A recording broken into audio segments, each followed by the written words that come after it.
Bismillahirrahmanirrahim. Now this is our another lecture on the topic of GI physiology and how the drug will absorption will be affected. And now today we are going to discuss the transit, intestinal transit of pharmaceuticals. Means कि drug का जो transit होगा, stay होगा intestine में, वो किस तरह का होगा. There are two main types of intestinal movement, propulsive movement and mixing movement. तो propulsive movement है यहाँ पे और mixing movement है. अब इन दोनों में फ़र्क क्या है? The propulsive movements primarily determine the intestinal transit rate and hence the residence time of the drug or dosage form in the small intestine. तो propulsive movement ये जो होगी forward direction करेगी फूड की और ड्रग की, तो इसलिए यह ट्रांजिट रेट या इसको हम इंटेस्टिनल ट्रांजिट रेट या रेजिडेंस टाइम भी कह सकते हैं. तो इससे हम ये कंक्लूड कर सकते हैं कि प्रोपल्सिव मूवमेंट जितनी फास्ट होगी ड्रग का ट्रांजिट उतना ही कम होगा इंटेस्टाइन में और एब्जॉर्प्शन भी कम हो जाएगी. As this is the main site of absorption, यानी small intestine main site of absorption है in the gastrointestinal tract for most drugs. So the small intestine time और transit time is an important factor with respect to drug bioavailability. क्योंकि definitely अगर drug यहाँ पे जितनी देर उसको रुकना चाहिए यानी उसका ट्रांजिट एक सफिशिएंट टाइम के लिए है और वो वहाँ पर उतनी क्वांटिटी में एब्जॉर्ब हो जाती है कि उसकी प्लाज्मा कंसंट्रेशन मेंटेन हो जाती है और वो अपना वो इफेक्ट प्रोड्यूस कर सकता है, तो ठीक है. लेकिन अगर वो यहाँ से तेज़ी से गुजर जाती है तो फिर इस मेन साइट ऑफ एब्जॉर्प्शन से जब ड्रग गुजर गई तो फिर वो सफिशिएंट क्वांटिटी में एब्जॉर्ब नहीं हो सकेगी बाकी कोलोन से, और जिसके नतीजे में जो है फिर उसकी बायोअवेलेबिलिटी कम हो जाएगी और हो सकता है वो थेराप्यूटिक इफेक्ट भी प्रोड्यूस ना कर सके. Small intestinal transit is normally consider to be between 3 to 4 hour. आमतौर पे ये जो स्मॉल इंटेस्टिनल ट्रांजिट है ड्रग के लिए 3 to 4 आवर होता है. लेकिन both faster and slower transit have been measured, यानी जिनकी जीआई मोटिलिटी स्लो होती है उसमें ये इससे ज़्यादा भी हो सकता है और जिनकी फास्ट होती है उसमें ये उससे कम भी हो सकता है. In contrast to the stomach, the small intestine does not discriminate between solids and liquid and hence between the dosage form and between fed and the fastest state. तो क्योंकि स्टमक के मुकाबले में यहाँ पे एब्जॉर्प्शन साइट यानी surface area बहुत ज़्यादा होता है, तो इसलिए ये ज़्यादा डिस्क्रिमिनेशन नहीं करती सॉलिड और लिक्विड फॉर्म में. यानी अगर सॉलिड पार्टिकल्स हैं तो कुछ ना कुछ हद तक सॉलिड पार्टिकल्स भी एब्जॉर्ब हो जाते हैं और लिक्विड फॉर्म में ड्रग है तो वो भी एब्जॉर्ब हो जाती है, क्योंकि बहुत सारे डिफरेंट मैकेनिज्म्स होते हैं यहाँ पे एब्जॉर्प्शन के लिए. और फेड स्टेट या फास्टेड स्टेट से भी कोई ख़ास डिफरेंस यहाँ पर नहीं पड़ता है. Small intestinal residence time is particularly important for. अब ये रेजिडेंस टाइम क्यों इम्पॉर्टेंट है? पहला point, dosage form that release their drugs slowly. For example control release drugs, sustain release drugs या prolong release drugs as they pass along the length of gastrointestinal tract. तो उस वजह से doses form अगर यहाँ पे स्मॉल इंटेस्टाइन में पहुँचने के बाद यानी चाहे कंट्रोल रिलीज़ हो, सस्टेन रिलीज़ हो, अगर यहाँ आके भी वो रिलीज़ नहीं हुई, उनका जो कोटिंग का पॉलीमर है वो ब्रेक नहीं हुआ, तो उसके नतीजे में ड्रग की एब्जॉर्प्शन नहीं हो सकेगी और ये ड्रग का थेराप्यूटिक फेलियर हो जाएगा. इसी तरीके से enteric coated dosage form which release drug only when they reach to the small intestine. क्योंकि एंटेरिक कोटेड टैबलेट हम बनाते ही इसीलिए हैं कि वो स्टमक में रिलीज़ ना हो, यानी एसिडिक पीएच पे रिलीज़ ना हो. उसकी कोई ना कोई रीज़न होता है. लाइक फॉर एग्जांपल या तो ड्रग जो है वो स्टमक की एपिथेलियल सेल्स को डैमेज कर सकती है या ड्रग जो है वो खुद एसिड की वजह से डिग्रेड हो सकती है, यानी एसिड स्टेबल नहीं है. तो हम ये नहीं चाहते कि वो स्टमक में रिलीज़ हो, तो फिर हम उसको एंटेरिक कोटेड बना देते हैं. एंटेरिक कोटिंग यानी एक कोटिंग कर देते हैं पॉलीमर की जो कि एसिडिक पीएच में रिलीज़ नहीं होता. लेकिन it should be release in small intestine, यानी जहाँ पर पीएच जो है एसिडिक नहीं होता. इसके अलावा drugs that dissolve slowly in the intestinal fluid, तो वो स्लोली इंटेस्टिनल फ्लूइड में डिज़ोल्व होंगी तो आहिस्ता आहिस्ता एब्जॉर्ब होंगी, और अगर ड्रग यहाँ से निकल गई, एक दफ़ा आगे चली गई स्मॉल इंटेस्टाइन से लार्ज इंटेस्टाइन में चली गई, तो फिर वो एब्जॉर्ब जो है सफिशिएंट क्वांटिटी में नहीं हो सकेगी और उसकी बायोअवेलेबिलिटी भी रिड्यूस हो जाएगी.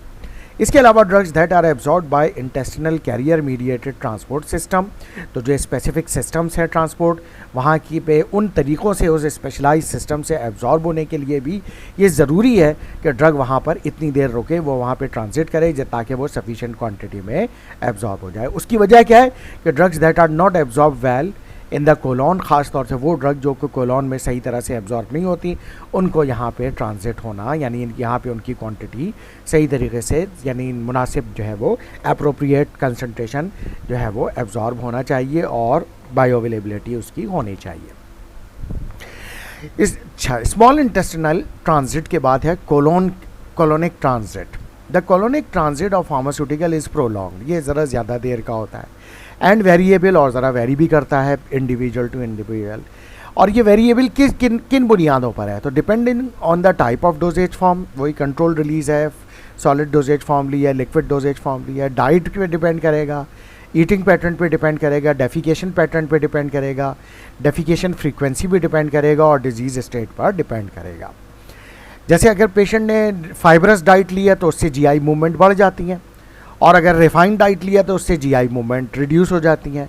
तो लाजिम बात है, अगर जीआई मूवमेंट फास्ट होंगी तो ड्रग जो होगी वो थोड़ी देर रुकेगी कोलोन में और फिर एलिमिनेट हो जाएगी स्टूल के साथ, और अगर रिफाइंड डाइट होगी तो फिर जीआई मोटिलिटी रिड्यूस होगी और फिर वो ड्रग ज़्यादा देर तक वहाँ पर कोलोन में रहेगी।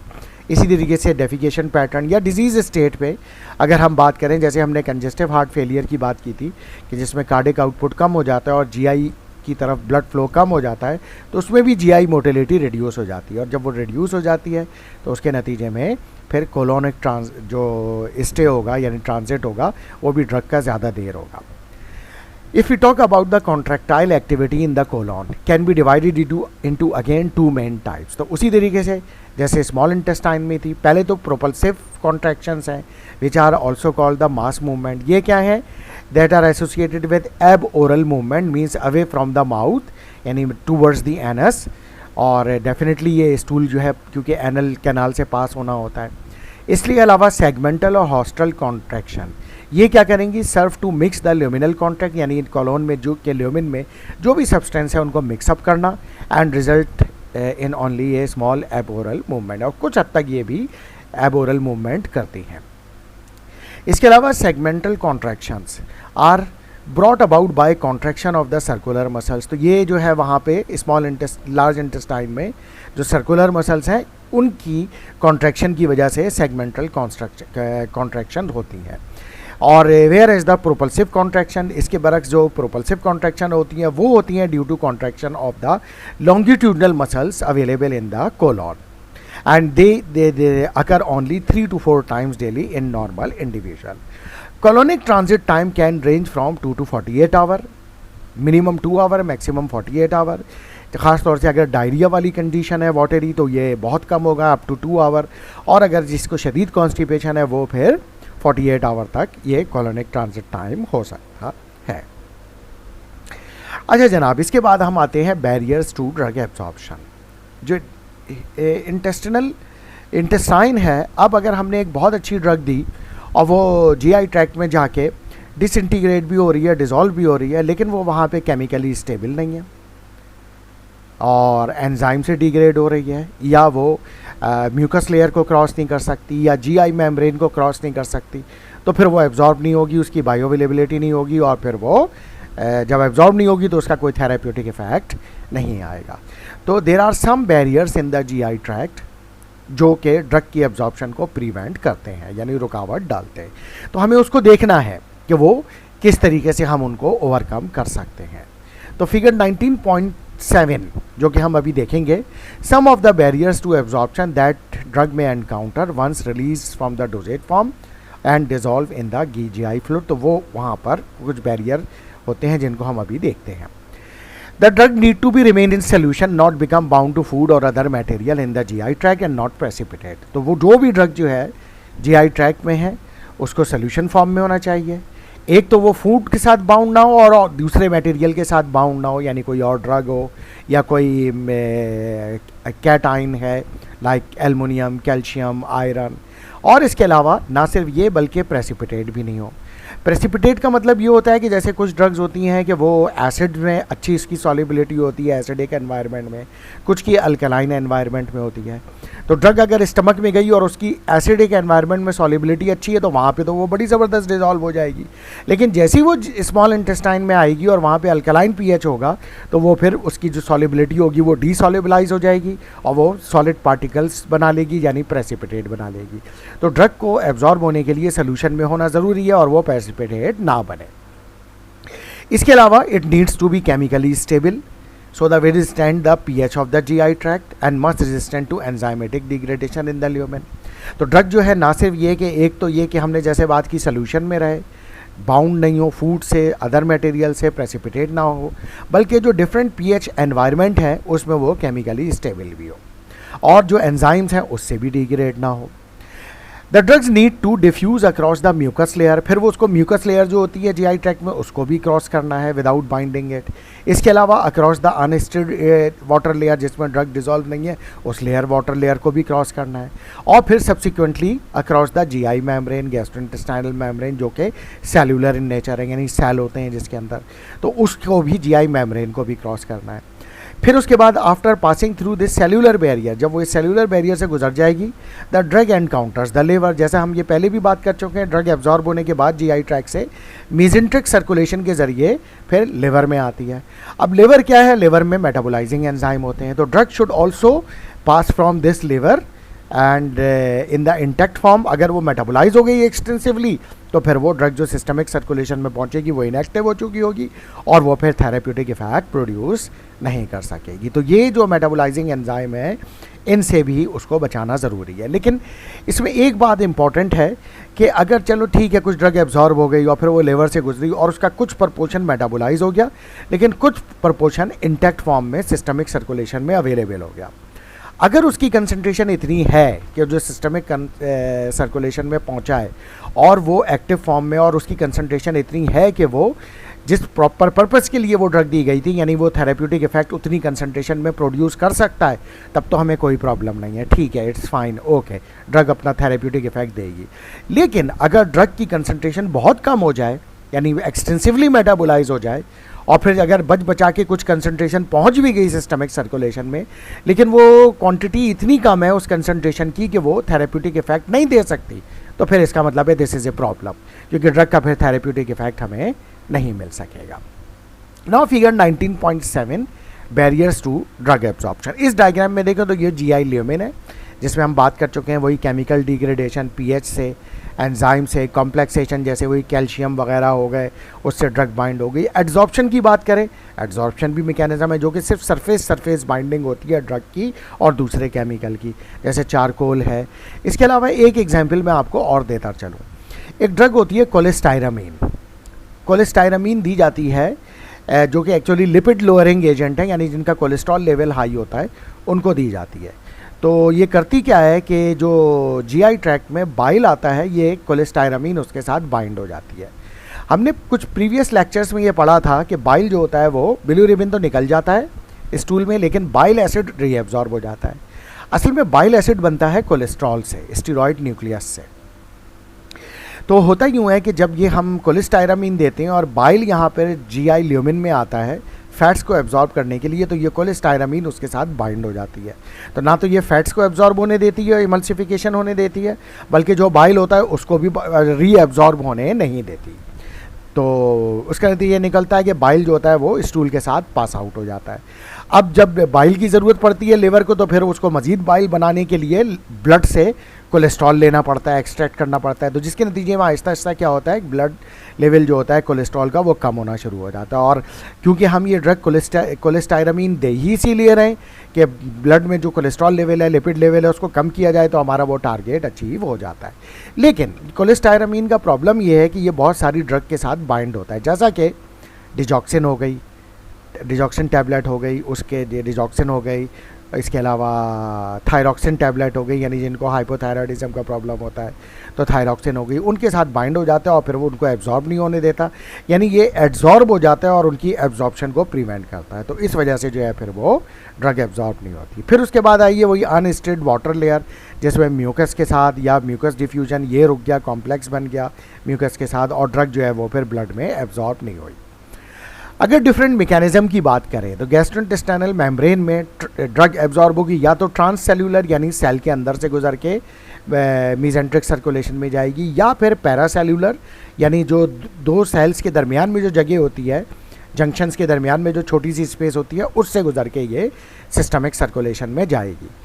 अच्छा, तो ये अगर यहाँ से गुजर गई तो ठीक है एब्जॉर्ब होगी, और अगर यहाँ से नहीं गुजर सकती तो एब्जॉर्ब नहीं होगी। इसके अलावा इफ्लक्स मैकेनिज्म भी मौजूद होते हैं जो कि एक प्रोटीन की वजह से होते हैं, जिसको पी ग्लाइकोप्रोटीन कहते हैं, और इसको पीजीपी इफ्लक्स पंप भी कहा जाता है। असल में इनका काम ये होता है कि ये एक तरह से चौकीदारी का काम करते हैं। जैसे चौकीदार का काम होता है कि कोई भी ऐसे शख्स को किसी जगह एंटर नहीं होने देना जो अगर वहाँ पे एंटर हो गया तो वहाँ पे नुकसान पहुँचा सकता है। तो इफ्लक्स प्रोटीन्स या ये पंप्स क्या करते हैं कि कोई भी चीज़ जो सेल मेम्ब्रेन से गुजर रही है, यानी सेल मेम्ब्रेन या जीआई मेम्ब्रेन से गुजर रही है, और वो ये समझती है कि ये सेल मेम्ब्रेन को अगर क्रॉस कर गई तो अंदर जाकर ये बॉडी में या सेल के अंदर जाके ये उसको हार्म पहुंचा सकती है, उसके लिए टॉक्सिक हो सकती है।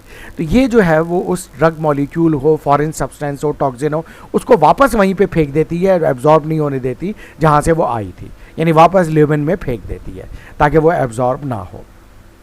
तो ये मैकेनिज्म भी एक होता है जो कि ड्रग की एब्जॉर्प्शन, क्योंकि drugs are also foreign substances, xenobiotics, तो वो भी जो है फिर वो अक्सर इफ्लक्स प्रोटीन उसको वापस कर देती हैं और वो एब्जॉर्ब होने से प्रिवेंट हो जाती है। तो ये भी एक मैकेनिज्म है जिसको काउंटर करना ज़रूरी होता है। फिर उसके बाद एब्जॉर्ब होने के बाद हमने ये बात की कि गट वॉल और लिवर हो गए, वहाँ पे मेटाबोलाइजिंग एंजाइम है, तो उससे भी बच के निकलना ज़रूरी होता है। या अगर कुछ मेटाबोलाइज हो गई लेकिन कुछ कंसंट्रेशन सिस्टमिक सर्कुलेशन में पहुँच गई और वो कंसंट्रेशन अगर इतनी है कि वो थेरेप्यूटिक इफेक्ट प्रोड्यूस कर सकती है तो ठीक है, लेकिन अगर वो थेरेप्यूटिक इफेक्ट प्रोड्यूस नहीं कर सकती तो फिर ये एक बहुत बड़ा बैरियर है, इसको ओवरकम करने की ज़रूरत है हमें एज ए और बीइंग ए फार्मास्यूटिकल साइंटिस्ट, तो हमें उसको ठीक करना पड़ेगा। Now environment with in the lumen and the gastrointestinal pH, तो जो जीआई ल्यूमेन है गैस्ट्रोइंटेस्टाइनल का, वहाँ पे जो डिफरेंट पीएच एनवायरनमेंट होते हैं वो कि उनसे जो है वो किस तरीके से ड्रग जो है वो एक्सपोज होती है। The pH of the fluid varies according considerably along the length of the GI tract, और ठीक है, सही है, जैसे स्टमक है वहाँ पे एसिडिक पीएच होता है, स्मॉल इंटेस्टाइन में अल्कलाइन होने लगता है, फिर लार्ज इंटेस्टाइन में जब आती है तो शुरू में थोड़ा सा अल्कलाइन होता है, फिर वो दोबारा एसिडिक होने लगता है। तो gastric fluid is highly acidic and normally exhibiting pH within a range of 1 to 3.5 in a fasted state, यानी एम्प्टी स्टमक में आमतौर पे पीएच 1 से 3.5 तक होती है। लेकिन फॉलोइंग इंजेक्शन ऑफ मील यानी फैट स्टेट में gastric juice is buffer to less acidic pH depending on the meal composition, यानी मील अगर अल्कलाइन होगा तो वो ज़रा पीएच ज़्यादा बढ़ा देगा, यानी एसिडिटी कम कर देगा, और अगर मील जो होगा वो खुद भी एसिडिक होगा तो वो फिर पीएच को हाईली एसिडिक रखेगा। आमतौर पे क्या होता है, typically gastric pH values following a meal, यानी खाने के बाद मील लेने के बाद पीएच स्टमक का कितना हो जाता है, in a range from 3 to 7। इसके अलावा depending on the size of the meal the gastric pH return to the lower fasted state value within 2 to 3 hour, और फिर 2 से 3 घंटे के बाद दोबारा पीएच जो होता है वो वही 1 से 3.5 के दरमियान में आ जाता है। Thus only a dosage form ingested with or soon after a meal will encounter these higher pH values, लिहाजा वो ड्रग्स जो कि फ़ौरन खाने के बाद ली जाएंगी उनको ये हायर पीएच वैल्यूज़ मिलेंगी। अगर एम्प्टी स्टमक ली जाएगी वो ड्रग तो फिर उसको लो पीएच यानी हाईली एसिडिक पीएच मिलेगा। This may be an important consideration in terms of chemical stability of drugs or in achieving drug dissolution or absorption। ये बात हम ऑलरेडी कर चुके हैं कि ये इंपॉर्टेंट पॉइंट है उन ड्रग्स के लिए जिनकी पीएच रिलेटेड स्टेबिलिटी है, यानी जो एसिडिक एनवायरनमेंट में अगर स्टेबल हैं या एसिड सेंसिटिव हैं और वो डिग्रेड हो जाएंगे, और फिर सॉल्युबिलिटी के हवाले से कि उनकी सॉल्युबिलिटी एसिडिक एनवायरनमेंट में अच्छी है, तो एसिडिक एनवायरनमेंट में अच्छी होगी तो डिज़ोल्व होगी, तो फिर यहीं से वो काफ़ी हद तक एब्जॉर्ब भी हो जाएंगी। और अगर सॉल्युबिलिटी पुअर होगी एसिडिक में तो फिर डिज़ोल्व नहीं होंगी और फिर उसकी एब्जॉर्प्शन भी स्टमक में प्रॉपर नहीं हो सकेगी, इनअप्रोप्रिएट एब्जॉर्प्शन होगी। If we talk about the intestinal pH values, they are higher than the gastric pH values. क्यों? Owing to neutralization of the gastric acid by bicarbonate ions secreted by the pancreas. यहाँ पे bicarbonate ion होते हैं जो pancreas से secrete होते हैं, तो वो इसको neutralize करके और alkaline pH की तरफ लेकर जाते हैं। There is gradual rise in pH along the length of small intestine, duodenum and ileum. Aahista Aahista pH बढ़ता चला जाता है duodenum और ileum में।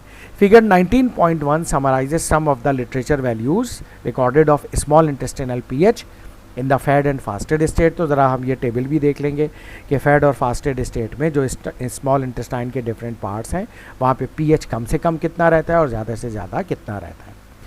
फिर उसके बाद जैसे हमने बात की थी कि pH drop again in the colon. क्यों? As the bacterial enzymes which are localize in the colonic region. Colon में जो बैक्टीरिया होते हैं वो बैक्टीरिया क्या करते हैं, break down undigested carbohydrate into the short chain fatty acids, carboxylic acids. तो ये कार्बोक्सिलिक एसिड्स क्योंकि एसिड्स होते हैं तो ये दोबारा पीएच को एसिडिक की तरफ ले जाना शुरू कर देते हैं। The gastrointestinal pH may influence the absorption of A drugs in A variety of ways. तो इस तरीके से ये एब्जॉर्प्शन पर असरअंदाज होते हैं, यानी एसिडिक ड्रग है या अल्कलाइन ड्रग है तो उस पर फ़र्क पड़ेगा।